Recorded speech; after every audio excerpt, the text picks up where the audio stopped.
എല്ലാ വിദ്യാർത്ഥികൾക്കും പുതിയൊരു വീഡിയോയിലേക്ക് സ്വാഗതം. ഈ വർഷത്തെ +2 higher secondary, vocational higher secondary, regular വിഭാഗം, കമ്പാർട്ട്മെൻറ്റൽ വിഭാഗം എന്നിങ്ങനെ വിവിധ വിഭാഗങ്ങളിലായിട്ട് പരീക്ഷ എഴുതിയ വിദ്യാർത്ഥികളുടെ പരീക്ഷാ ഫലങ്ങൾ ഇന്നലെ പ്രസിദ്ധീകരിച്ചിട്ടുണ്ടായിരുന്നു.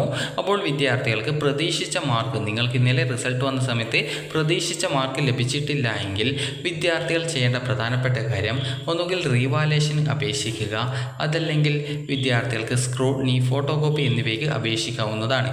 ഇതിൽ റീവാലേഷൻ അപേക്ഷിക്കുന്നതാണ് കൂടുതൽ നല്ലത്. അപ്പോൾ വിദ്യാർത്ഥികൾക്ക് ഈ ഒരു അപേക്ഷ സമർപ്പിക്കുന്നതിനായിട്ട് എത്ര രൂപയാണ് ഫീസ് വരുന്നത് എന്നുള്ള കാര്യം നമുക്ക് നോക്കാം. അതുപോലെ എന്താണ് റീവാലേഷൻ, എന്താണ് സ്ക്രൂട്ടിനി, എന്താണ് ഫോട്ടോ കോപ്പി എന്നിവ വിദ്യാർത്ഥികൾക്ക് ഈ ഒരു വീഡിയോ വഴി സിമ്പിളായിട്ട് തന്നെ മനസ്സിലാക്കാൻ സാധിക്കുന്നതാണ്. അപ്പോൾ റീവാലേഷൻ എന്ന് പറഞ്ഞാൽ നിങ്ങളുടെ ആൻസർ ഷീറ്റ് ഒന്നുകൂടി ടീച്ചേഴ്സ് വാലേഷൻ ചെയ്യും. അതായത് ഒന്നുകൂടി എടുത്തിട്ട് പരിശോധിച്ച് നിങ്ങൾക്ക് എത്ര മാർക്കിംഗ് ആണ് കിട്ടാൻ സാധ്യത എന്നുള്ളത് ഒന്നുകൂടി വാലേഷൻ ചെയ്ത് ജസ്റ്റ് ഒന്ന് കണക്കാക്കും. ഇതാണ് റീവാലേഷൻ എന്ന് പറയുന്നത്. റീവാലേഷൻ, ഒരു സബ്ജക്റ്റിന് റീവാലേഷൻ കൊടുക്കാനായിട്ട് 500 രൂപയാണ് ഫീസ് വരിക. അതുപോലെ തന്നെ നിങ്ങൾക്ക് ഈ ഒരു ഫിസിക്സ്, അതുപോലെ തന്നെ കെമിസ്ട്രി, അതുപോലെ തന്നെ മാത്സ് എന്നിവ ഡബിൾ വാലേഷൻ നടന്നതുകൊണ്ട് തന്നെ ഈ ഒരു സബ്ജക്റ്റിന് റീവാലേഷനോ അതല്ലെങ്കിൽ സ്ക്രൂട്ടിനിയോ ഉണ്ടായിരിക്കുന്നതല്ല. അതുപോലെ തന്നെ വിദ്യാർത്ഥികൾക്ക് റീവാലേഷൻ അപേക്ഷിച്ച് 10% മാർക്ക് കൂടുകയാണെങ്കിൽ നിങ്ങൾ അടച്ച പൈസ നിങ്ങൾക്ക് തിരികെ റീഫണ്ടായിട്ട് കിട്ടുന്നതായിരിക്കും. 10% എന്ന് പറയുമ്പോൾ റീവാലേഷന് മുമ്പുള്ളതിനേക്കാൾ നിങ്ങൾക്ക്, അതായത് 80 മാർക്കിൻ്റെ സബ്ജക്റ്റാണ് റീവാലേഷന് മുമ്പുള്ളത്, നിങ്ങൾക്ക് ഒരു 80 മാർക്കിൻ്റെ സബ്ജക്റ്റിൽ 24 മാർക്കാണെന്ന് വിചാരിക്കാം. റീവാലേഷന് ശേഷം നിങ്ങൾക്ക് ഈ ഒരു 80ൻ്റെ 10% എന്ന് പറയുമ്പോൾ 8 മാർക്കാണ്. അപ്പോൾ ഈ ഒരു 24 മാർക്ക് റീവാലേഷന് ശേഷം നിങ്ങൾക്ക് അതായത് ഒരു 32 മാർക്കെങ്കിലും ഉണ്ടായിരിക്കണം. 32 എന്ന് പറയുമ്പോൾ നിങ്ങൾക്കറിയാം 8 മാർക്ക് കൂടുതലോ 32ഓ അതിൽ കൂടുതലോ ഉണ്ടായിരിക്കണം. ഇനിയിപ്പോൾ 60 മാർക്കിൻ്റെ സബ്ജക്റ്റ് ആണെങ്കിൽ അതിൽ നിങ്ങൾക്ക് റീവാലേഷന് മുമ്പുള്ളതിനേക്കാൾ 6 മാർക്ക് കൂട്ടണം. 60ൻ്റെ 10% എന്ന് പറയുമ്പോൾ 6 മാർക്കാണ്.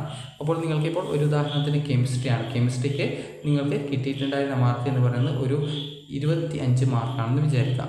അപ്പോൾ റീവാലേഷന് അപേക്ഷിച്ചു. റീവാലേഷന് ശേഷം നിങ്ങൾക്ക് നോക്കുന്ന സമയത്ത് നിങ്ങൾക്ക് 25 മാർക്കുള്ള സബ്ജക്റ്റിന് കിട്ടിയിട്ടുള്ള മാർക്ക് ഒരു 31 മാർക്കാണെന്ന് വിചാരിക്കാം. 31 എന്ന് പറയുമ്പോൾ ഇവിടെ നിങ്ങൾ 31 അതിൽ കൂടുതലാണ് കിട്ടിയതെന്ന് വിചാരിക്കാം. അതായത് അങ്ങനെ നോക്കുന്ന സമയത്ത് 25 31 ആണെങ്കിൽ 6 മാർക്കോളം കൂടിയിട്ടുണ്ട്. അതായത് ഇവിടെ 6 മാർക്ക് കൂടിയത് കൊണ്ട് നിങ്ങൾക്ക് 10% മാർക്ക് കൂടിയെന്ന് മനസ്സിലാക്കാം.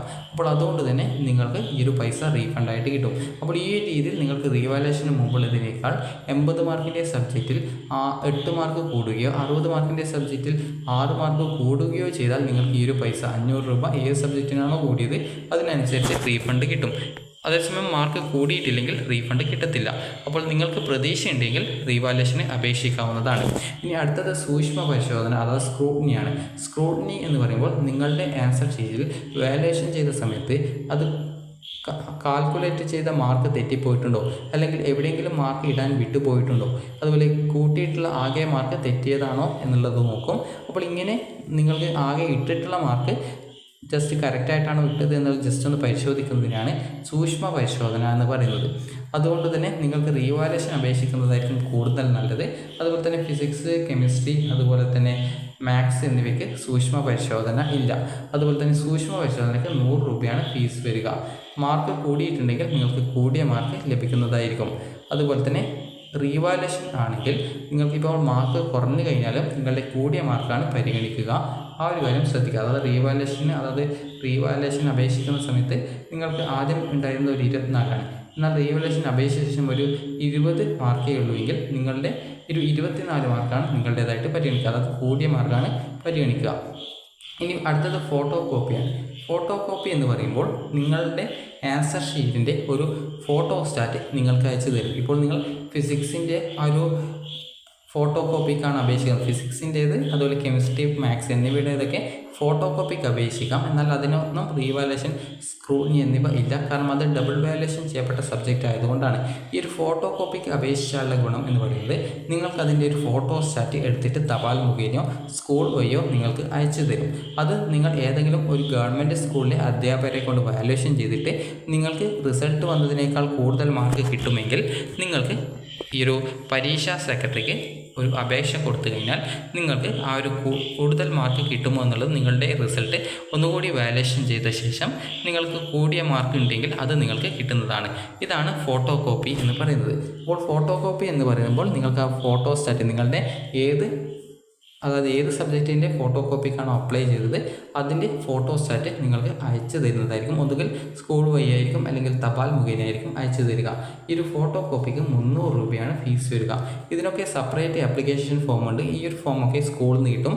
അപ്പോൾ ഓഫ്ലൈനായിട്ടാണ് അപേക്ഷ കൊടുക്കേണ്ടത്. അത് നിങ്ങൾ ഏത് സ്കൂളിലാണോ +2 പരീക്ഷയ്ക്ക് രജിസ്ട്രേഷൻ ചെയ്തിട്ടുണ്ടായിരുന്നത് ആ ഒരു സ്കൂളിലാണ് വിദ്യാർത്ഥികൾ ഈ ഒരു റീവാലുവേഷൻ ഫോട്ടോ കോപ്പി എന്നിവയ്ക്കുള്ള അപേക്ഷ സമർപ്പിക്കേണ്ടത്. റീവാലുവേഷൻ 500 രൂപയാണ്. റീവാലുവേഷൻ അപേക്ഷിച്ച് മാർക്ക് കൂടിയാലും കുറഞ്ഞാലും കൂടിയ മാർക്കാണ് പരിഗണിക്കുക. അതുപോലെ സ്ക്രൂട്ടിനി ആണെങ്കിൽ അതിന് 100 രൂപയാണ് ഫീസ്. ഫോട്ടോ കോപ്പി ആണെങ്കിൽ അതിന് 300 രൂപയാണ് ഫീസ്. അപ്പോൾ താല്പര്യമുള്ള വിദ്യാർത്ഥികൾ ഇതിന് സ്കൂളിൽ പോയിട്ട് അപേക്ഷ സമർപ്പിക്കേണ്ടതാണ്. അപ്പോൾ നിങ്ങൾക്ക് ഈ ഒരു വീഡിയോ ഉപകാരപ്രദമായിട്ടുണ്ടെങ്കിൽ വിദ്യാർത്ഥികൾ വീഡിയോ ലൈക്ക് ചെയ്യുക. അതുപോലെ തന്നെ ഇതിനായിട്ട് അപേക്ഷിക്കാനായിട്ട് വേണ്ടത് നിങ്ങൾക്ക് ഈ ഒരു റീവാലുവേഷൻ ആണെങ്കിൽ റീവാലുവേഷൻ്റെ ആ ഒരു ആപ്ലിക്കേഷൻ ഫോം, അതുപോലെ സ്ക്രൂട്ടിനി ആണെങ്കിൽ സ്ക്രൂട്ടിനിയുടെ ആപ്ലിക്കേഷൻ ഫോം, ഫോട്ടോ കോപ്പി ആണെങ്കിൽ ഫോട്ടോ കോപ്പിയുടെ ആപ്ലിക്കേഷൻ ഫോം എന്നിവയാണ് വേണ്ടത്.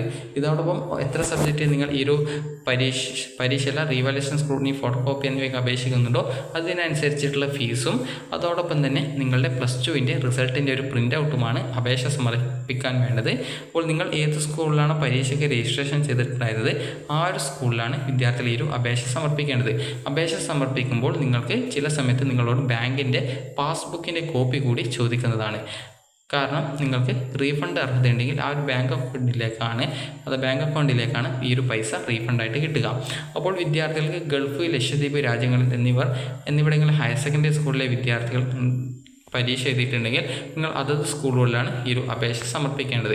അപ്പോൾ വിദ്യാർത്ഥികൾക്ക് ഈ ഒരു വീഡിയോ ഉപകാരപ്രദമായിട്ടുണ്ടെങ്കിൽ ലൈക്ക് ചെയ്യുക, ഷെയർ ചെയ്യുക. അപ്പോൾ ഇതിന് അപേക്ഷിക്കുന്നുണ്ടെങ്കിൽ മെയ് 27-ാം തീയതിക്കുള്ളിൽ നിങ്ങളുടെ അപേക്ഷകൾ സമർപ്പിക്കേണ്ടതാണ്. അപ്പോൾ നിങ്ങൾക്ക് ഈ ഒരു വീഡിയോ ഉപകാരപ്രദമായിട്ടുണ്ടെങ്കിൽ ലൈക്ക് ചെയ്യുക, ഷെയർ ചെയ്യുക. Thank you for watching.